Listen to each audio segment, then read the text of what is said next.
Hello दोस्तों, मैं कुलबीर सिंह आपका स्वागत करता हूं अपने इस यूट्यूब चैनल एसएससी का तूफान में। देखिए, आज हम आपसे हिंदी में ब्राह्म चिन्ह के बारे में बात करेंगे। अगर अर्थ की बात करूं तो रुकना या ठहरना होता है ब्राह्म चिन्ह का अर्थ।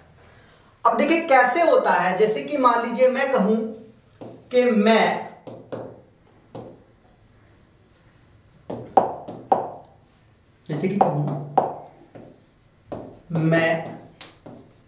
यहां आता हूं। मैंने क्या कहा? मैं यहां आता हूं और एक चिन्ह का यूज किया, मैंने एक ब्राह्म चिन्ह का यूज किया। मतलब सेंटेंस को जब वो पूरा हो रहा है वाक्य, तो एक चिन्ह का यूज किया जा रहा है जिससे कि हमें पता चल रहा है कि हमें यहां रुकना है, हम रुके हैं। कि जैसे कि हमने वाक्य को पूरा किया, मैं यहां आता हूं, तो हमने एक चिन्ह का यूज किया कि मैं यहां आता हूं। हमने अपनी बात को रोका, ठहरे, तो हमें पता चला कि एक चिन्ह है। तो चिन्ह का जो अर्थ होता है वो रुकना या ठहरना होता है। अब देखिए परिभाषा की अगर बात करें, भिन्न भिन्न प्रकार के भावों और विचारों को स्पष्ट करने के लिए जिन चिन्हों का प्रयोग वाक्य के बीच में और अंत में किया जाता है उन्हें ब्राह्म चिन्ह कहते हैं। बीच में या फिर अंत में किया जाता है चिन्हों का यूज, उनको क्या कहते हैं? ब्राह्म चिन्ह कहते हैं। जैसे कि कहूं, बीच की बात करें, जैसे कि मान लीजिए राम सीता यहां आते हैं, ठीक है। तो देखिए मध्य में भी यूज किया गया और अंत में भी यूज किया गया ब्राह्म चिन्ह। अब ये बताना है कि ये कौन सा चिन्ह है, वो कौन सा ब्राह्म चिन्ह है, इसके बारे में हम आपको आगे बताते हैं। देखिए अब बात करता हूं मैं पूर्ण ब्राह्म चिन्ह के बारे में। किसके बारे में बात करता हूं? पूर्ण ब्राह्म चिन्ह। देखिए ये जैसे कि वाक्य समाप्त हो गया और हमने एक चिन्ह का यूज किया है, एक चिन्ह का प्रयोग किया है, इसको कहा जाता है पूर्ण विराम चिन्ह। ठीक है, इस तरह से जो लगता है वाक्य के अंत में उसको पूर्ण विराम चिन्ह कहा जाता है। इस तरीके से जो लगता है उसको क्या कहा जाता है? पूर्ण विराम चिन्ह। मतलब जहां एक बात पूरी हो जाए या वाक्य समाप्त हो जाए वहां पूर्ण विराम चिन्ह लगाया जाता है। अब देखिए जैसे ही है के बाद लग रहा है, मतलब जब वाक्य किसी का पूरा हो जाए या उसकी बात समाप्त हो जाए, पूरी हो जाए, तो वहां पर जिस चिन्ह का यूज किया जाता है उसको ब्राह्म चिन्ह कहते हैं। क्या कहते हैं उसको? ब्राह्म चिन्ह कहते हैं। अब देखिए आगे एग्जांपल के तौर पे देख लेते हैं, उदाहरण के तौर पर हम आपको आगे बताते हैं। देखिए जैसे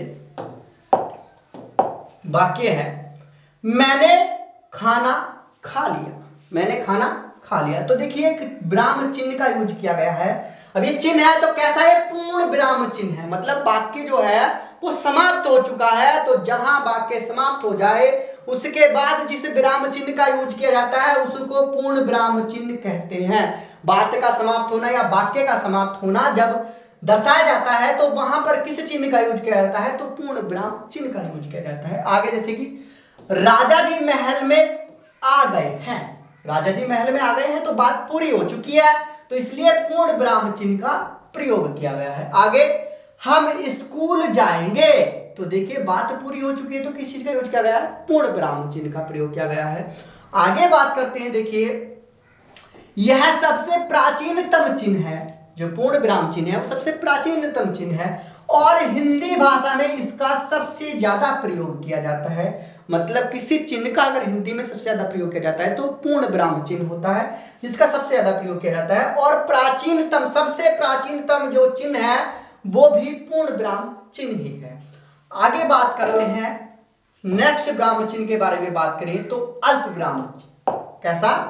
अल्प विराम चिन्ह। मतलब आप देखते हो जब कोमा के रूप में इस तरीके से लगा दिया जाता है तो उसको क्या कहते हैं? हम अल्प विराम चिन्ह कहते हैं। अल्प विराम चिन्ह मतलब सिंगुलर लगाया जाता है। देखिए एक, ठीक, इसको कहा जाता है अल्प विराम चिन्ह। अब देखिए अगर इसकी परिभाषा की बात करें, वाक्य में जहां थोड़ा रुकना हो, मतलब थोड़ा सा रुकना हो, या अधिक वस्तुओं, व्यक्तियों आदि को अलग अलग करना हो, वहां अल्प विराम चिन्ह का प्रयोग किया जाता है। अल्प विराम चिन्ह का प्रयोग किया जाता है जहां पर थोड़ा रुकना हो, या अधिक व्यक्तियों को दर्शाना हो, या वस्तुओं को दर्शाना हो। जैसे कि मैं एग्जांपल के तौर पर देखूं, मोहन सुबह आता है, कोमा, मतलब कि अल्प विराम चिन्ह, इसको कोमा कहा जाता है इंग्लिश में। तो ये जो हमने लगाया, क्या कहा इसको? अल्प विराम चिन्ह कहा। झाड़ू लगाता है, कोमा फिर दोबारा से, मतलब अल्प विराम चिन्ह। पानी भरता है और चला जाता है, ये पूर्ण विराम चिन्ह है, मैंने आपको जो बता दिया है। तो अल्प विराम चिन्ह मतलब कि थोड़ा रुकना होता है, उसको जब कहीं भी वाक्य में थोड़ा रुकना हो वहां किस चिन्ह का प्रयोग किया जाता है, तो अल्प विराम चिन्ह का यूज किया जाता है। किसका? अल्प विराम चिन्ह का प्रयोग किया जाता है जब वाक्य के अंदर थोड़ा रुकना हो, बहुत सारे व्यक्ति को दर्शाना हो अलग अलग करके, या वस्तुओं को दर्शाना हो। अब देखिए कैसे बात करते हैं, राजा रानी सिपाही आ रहे हैं। अब देखिए अलग अलग दर्शा रहे हैं, राजा अलग है कोमा मतलब अल्प विराम चिन्ह, रानी अलग है अल्प विराम चिन्ह, सिपाही आ रहे हैं मतलब तीन व्यक्ति हैं जिनको अलग अलग करके दर्शाया गया है। तो इसलिए व्यक्तियों या वस्तुओं को अलग अलग दर्शाना हो, अलग अलग दिखाना हो, तब भी अल्प विराम चिन्ह का यूज किया जाता है, या वाक्य के अंदर थोड़ा रुकना होता है तब भी अल्प विराम चिन्ह का प्रयोग किया जाता है। देखिए जैसे कि वह बाजार से आलू प्याज टमाटर और गोभी लाया। अब देखिए यहां पर अल्प विराम चिन्ह का यूज किया गया, आलू भी लाया प्याज भी लाया, मतलब रुके, आलू लाया प्याज लाया टमाटर लाया, ठीक है। तो अलग अलग वस्तुएं लाया मगर थोड़ा थोड़ा रुकना है, अलग अलग दर्शाया गया है कितने प्रकार की वस्तुएं हैं, अलग अलग उनको प्रकट किया गया है, तो अलग अलग दर्शाने के लिए क्या होता है, अल्प विराम चिन्ह का प्रयोग किया जाता है। आगे बात करते हैं प्रश्नवाचक चिन्ह, किसके बारे में बात करेंगे। देखिए प्रश्नवाचक चिन्ह इस तरीके से जो लगाया जाता है ये प्रश्नवाचक चिन्ह होता है।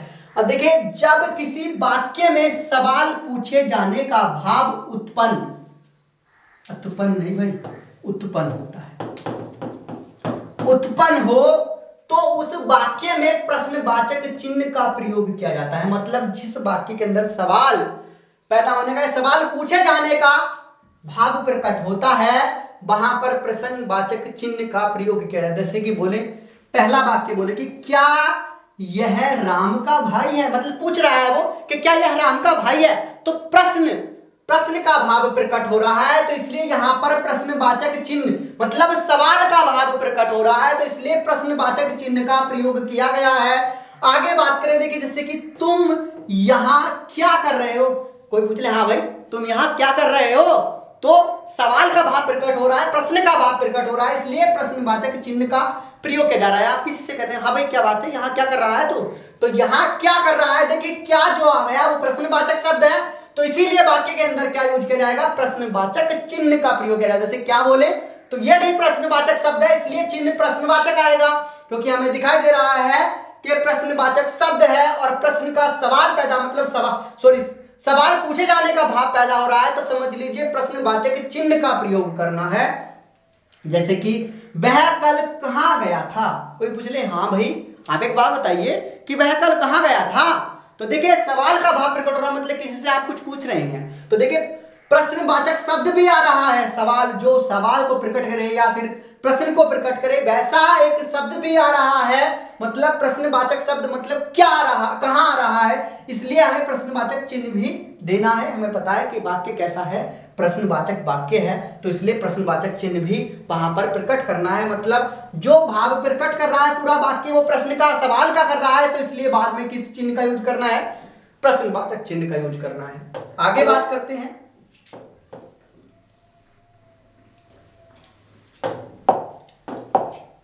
विस्मयादि बोधक चिन्ह। कैसा चिन्ह है, विस्मयादि बोधक चिन्ह। अब देखिए इस तरीके से जो पूर्ण विराम के नीचे एक बिंदा लगा दिया जाता है तो इसको विस्मयादि बोधक चिन्ह कहते हैं। जैसे कि अगर पहचान की बात करें, जिन वाक्यों में हर्ष, विवाद, विस्मय, घृणा, आश्चर्य, करुणा, भय आदि का बोध कराने के लिए विस्मयादि बोधक चिन्ह का प्रयोग किया जाता है, मतलब इन सभी का बोध कराने के लिए विस्मयादि बोधक चिन्ह का प्रयोग किया जाता है। जैसे कि मैं सेंटेंस के तौर पर अगर बोलूं, पहला सेंटेंस वाह कितनी सुंदर लड़की है, वाह क्या बात है भाई, कोई देख के कह दे किसी वाह क्या सुंदर लड़की है यार, यानी कितनी सुंदर लड़की है, तो इसलिए जो यहां पर चिन्ह यूज किया गया है, जिस चिन्ह का प्रयोग किया गया है उसको विस्मयादि बोधक चिन्ह कहते हैं, क्योंकि यह बहुत ज्यादा देख करके आश्चर्यचकित, या आश्चर्य जो हो जाता है उसको दर्शा रहा है, वाह कोई आश्चर्य हो जाता है एकदम आश्चर्यचकित हो जाएगा, वाह यार क्या बात है कितनी सुंदर लड़की है, तो वहां के बाद जो यूज किया गया है वो विस्मयादि बोधक चिन्ह है जो आश्चर्य पैदा कर रहा है। ठीक है, मैंने आपको बताया ना कि हर्ष, विवाद, इसमें विस्मय, घृणा, आश्चर्य आदि जो पैदा करते हैं वो विस्मय आदि बोधक शब्द होते हैं और उनके साथ विस्मय आदि बोधक चिन्ह का प्रयोग किया जाता है। अब देखिए छी, कितना बुरा व्यक्ति है, छी कितना बुरा व्यक्ति है, तो इसलिए यहाँ पर छी के बाद यूज किया गया है वो विस्मय आदि बोधक चिन्ह का यूज किया गया है। ठीक है, जो क्योंकि ये घृणा का भाव प्रकट कर, छी देख कितना बुरा व्यक्ति है, तो इसलिए यहाँ पर जो इसके छी के बाद यूज किया गया है वो विस्मय आदि बोधक चिन्ह है। आगे अरे, अरे के बाद यूज किया गया विस्मय आदि बोधक चिन्ह है। अरे तुमने उसको मार दिया, अरे तुमने उसको मार दिया, कितना कितना आश्चर्य हो, अरे तुमने उसे मार दिया, क्या बात, कितना आश्चर्य एकदम पैदा हो, यार तुम बड़े साहसी हो, क्या बात, अरे तुमने उसे मार दिया, जान से मार दिया, मतलब कि एकदम आश्चर्य होगा। ठीक है, तो अरे के बाद जो यूज किया गया है, प्रयोग किया गया है वो किसका है, विस्मय आदि बोधक चिन्ह का प्रयोग किया गया है। देखिए आगे, शाबाश तुम बहुत महान राजा बनोगे, मतलब जैसे कि मान लीजिए कहिए कि कोई राजा का पुत्र है, उसने क्या किसी जो दुश्मन था उसमें मतलब किसी को युद्ध लड़ने के लिए गया, उसने मार दिया किसी को, किसी विद्रोही को या किसी शत्रु को मार दिया, तो उसके पिता अगर कहें उसे शाबाश बेटा शाबाश तुम बहुत महान राजा बनोगे आने वाले टाइम में। ठीक है, हाय मेरी तो किस्मत ही खराब है, मतलब दुख दर्शा रहा है, हाय रे मेरी तो किस्मत ही खराब है, तो इसलिए यहां पर क्या होगा, विस्मय आदि बोधक चिन्ह का प्रयोग किया गया है।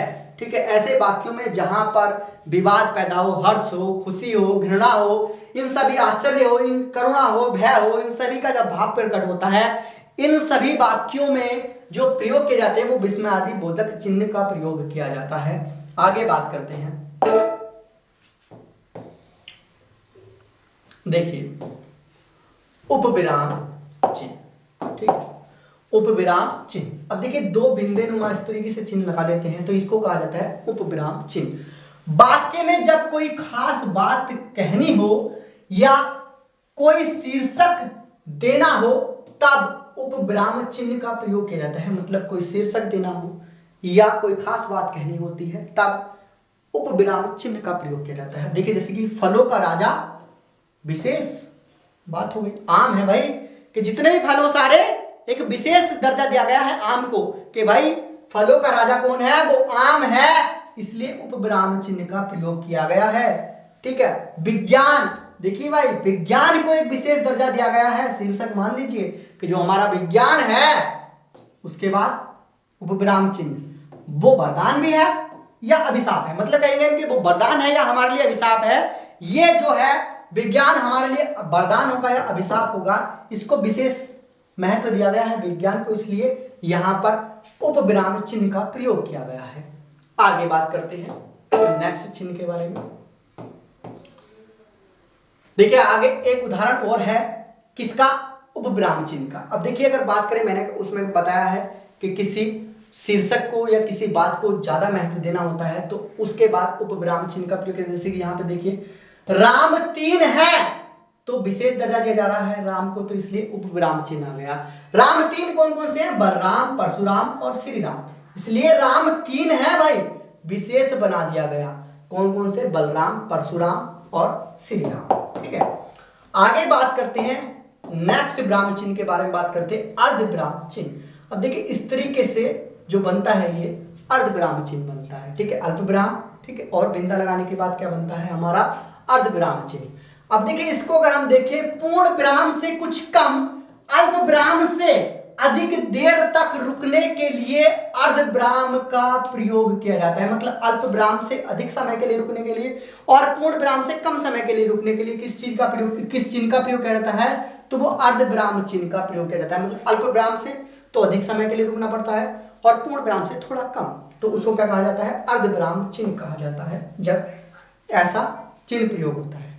ठीक है, आगे बात करते हैं, देखिए दिल्ली जाना है, रुक गए, दिल्ली जाना है, टिकट खरीद लो, हमें दिल्ली जाना है भाई, टिकट खरीद लो, इसलिए हम थोड़े रुके, तो किसका प्रयोग किया गया, अर्धविराम चिन्ह का, मतलब अल्प विराम से अधिक के लिए और पूर्ण विराम से कम। दिल्ली जाना है तो अर्धविराम का प्रयोग, टिकट खरीद लो, उसके बाद वाक्य पूरा हो गया तो पूर्ण विराम चिन्ह। आगे कल रविवार है, छुट्टी का दिन है, यहां पर वाक्य खत्म हुआ तो समझ लीजिए पूर्ण विराम का। अब यहां पर थोड़े रुके, हाँ भाई छुट्टी का दिन है, ठीक है, कल जो है वो क्या है, छुट्टी का दिन है, मतलब कल रविवार है, छुट्टी का दिन है, तो इसलिए हम रुके, तो अर्ध विराम चिन्ह, ज्यादा समय के लिए रुके। जब भी राम आता है, मतलब कि यहां जब भी राम आता है अर्ध विराम चिन्ह, मोहन भी आता है तो पूर्ण विराम, मतलब बात समाप्त हो गई।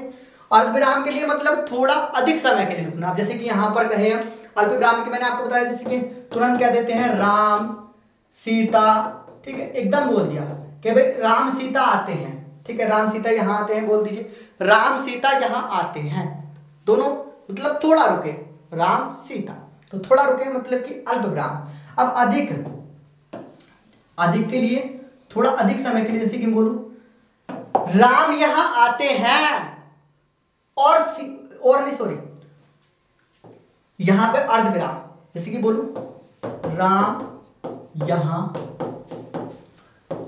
आते हैं, ठीक है, उसके बाद किस चीज का यूज करूं, अर्ध विराम का।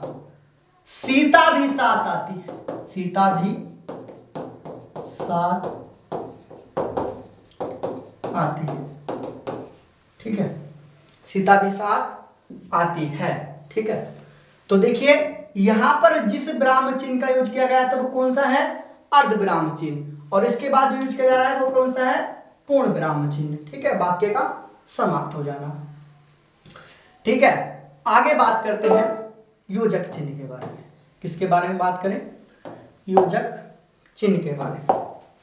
तो देखिए योजक चिन्ह के बारे में बात करें तो इस तरह से जो चिन्ह लगा जाता है उसको योजक चिन्ह कहते हैं, मतलब कि दो शब्दों में परस्पर संबंध स्पष्ट करने के लिए तथा उन्हें जोड़कर लिखने के लिए योजक चिन्ह का प्रयोग किया जाता है। जैसे कि माता पिता, तो इनके बीच में जो चिन्ह का प्रयोग किया गया वो कौन सा चिन्ह है, योजक चिन्ह। जैसे कि सुख दुख, इनके बीच में यूज किया गया तो योजक चिन्ह है। जैसे कि रात दिन, इनके बीच में यूज किया गया मतलब रात दिन, तो ये जो चिन्ह है योजक चिन्ह है। दाल चावल, इनके बीच में चिन्ह यूज किया गया वो योजक चिन्ह है, ठीक है। जैसे कि बोले राजा रानी, राजा रानी, तो इनके जो चिन्ह बीच में यूज किया रहा है वो कौन सा चिन्ह है, योजक, मतलब इन दोनों को जोड़ने के लिए, मतलब इनके अंदर परस्पर संबंध स्पष्ट करने के लिए, इनके बीच में संबंध स्पष्ट करने के लिए योजक चिन्ह का प्रयोग किया जा रहा है। आगे बात करते हैं, देखिए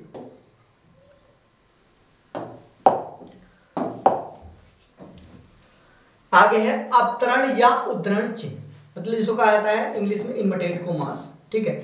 अब देखिए किसी की कही हुई बात को उसी तरह प्रकट करने के लिए अवतरण चिन्ह लगाया जाता है। अब देखिए कैसे, इन्वर्टेड कोमास, मतलब कि इंग्लिश में क्या कहा जाता है, इन्वर्टेड कोमास कहा जाता है इसको। जैसे कि मां ने कहा सदा सुखी रहो, मां ने कहा सदा सुखी रहो, मतलब जो ये चिन्ह प्रयोग किया जा रहा है वो कौन से हैं, अवतरण चिन्ह है, ठीक है। मतलब बात को सीधा प्रकट किया जा रहा है, तो सीधा प्रकट करने के लिए किस चिन्ह का यूज किया जाता है, अवतरण चिन्ह का प्रयोग किया जाता है।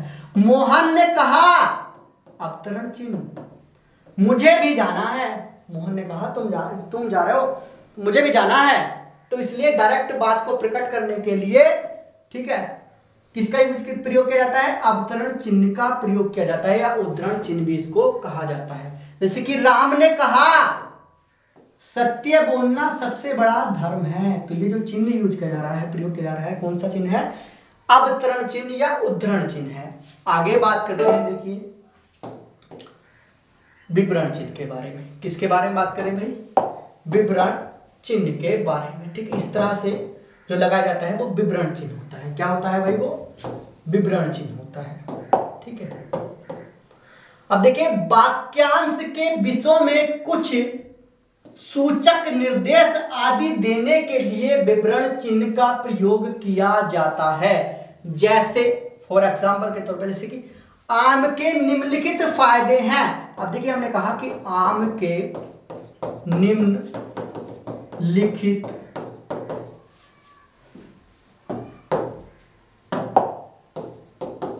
फायदे हैं, ठीक है। हमने बताया कि आम के निम्नलिखित फायदे हैं, तो यहां पर विवरण चिन्ह का प्रयोग कीजिए और दे दीजिए क्या क्या फायदे हैं, उसका विवरण दे दीजिए, पूरा बता दीजिए उसके बारे में, तो इसलिए इसको क्या कहा जाता है, विवरण चिन्ह कहा जाता है। आगे बात करें, देखिए जैसे कह दे कि संज्ञा के 3 मुख्य भेद होते हैं, विवरण चिन्ह लगा दिया कि भाई कहा कि संज्ञा जो होती है, संज्ञा के 3 मुख्य भेद होते हैं। ठीक है, अब क्या कहा कि संज्ञा के 3 मुख्य भेद होते हैं, लगा दिया विवरण चिन्ह, बता दीजिए उन भेदों के बारे में। ठीक है, तो ये क्या होता है, विवरण चिन्ह होता है। वचन के 2 भेद होते हैं, विवरण चिन्ह दे दिया, वैसे ही स्पष्ट करना है। ठीक है, ये आपके सारे के सारे चिन्ह थे जो हमने करा दिए हैं। वीडियो अगर आपको हमारी अच्छी लगी हो, हमारा पढ़ाया हुआ आपको अच्छा लगा हो तो, और या अगर आपको इसके अंदर कुछ कमी दिखाई देती है, हमारा पढ़ाया हुआ अच्छा नहीं लगता, जैसे भी आपको लगता है प्लीज़ कमेंट करें। वीडियो अगर आपको अच्छी लगी तो प्लीज़ लाइक शेयर और वीडियो को जितना ज़्यादा हो सके शेयर करें और मेरे यूट्यूब चैनल को सब्सक्राइब जरूर करें। वीडियो देखने के लिए आप सभी का धन्यवाद।